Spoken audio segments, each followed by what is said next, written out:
Siamo giunti alla quinta corsa, solo 5 al via, ma molta qualità in questa prova per 3 anni. Sulla distanza del miglio 1 Eclisse Rock, 2 Equipe della Casa, 3 Esplosivo GSO, 4 Euforia B, 5 Eolojet che è il nettissimo favorito, numero 5 appunto Alessandro Gussadoro in sediolo, macchina che stacca, partiti con Eclisse Rock in vantaggio su Equipe della Casa. All'esterno si presenta presto Eolojet, ma Eclisse Rock non si lascia avvicinare. Numero 3 Esplosivo GSO squalificato. GSO, restano in 4 con Eolojet costretto all'esterno. Equipe della Casa in seconda posizione lungo la corda, poi Euforia B. Tanto 14,3 per i primi 200, Eolojet non perde tempo, va subito a ridosso di Eclisse Rock e la impegna. 400 iniziali coperti in 28,5. Eolojet poi si ritrae, cerca di farsi spazio in seconda posizione, operazione che non riesce però, poi sbaglia Equipe della Casa.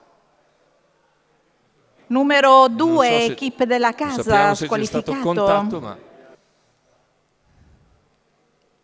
intanto continua a guidare Eclisse Rock e Eolojet in seconda posizione a un paio di lunghezze abbondanti, poi Euforia B segue. Se ne vanno i primi 800 in 57,8. Siamo ora sulla penultima curva con Eclisse Rock che continua a guidare su Eolojet ed Euforia B. 600 alla conclusione dopo 1 chilometro in 1, 12,9. Eclisse in vantaggio su Eolo, poi Euforia, metà della dritta delle scuderie. Cenna per un attimo a spostare Euforia B. Eolojet rimane invece lì incollato alla schiena di Eclisse Rock che spara ancora un 14,8.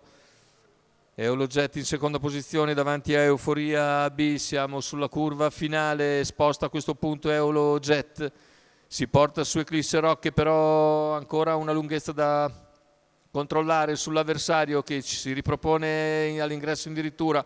Eolojet insiste nel finale, Eolojet in grado di passare nettamente nelle battute conclusive. La vittoria per Eolojet, il secondo sul traguardo. Forse lo prende Euforia B.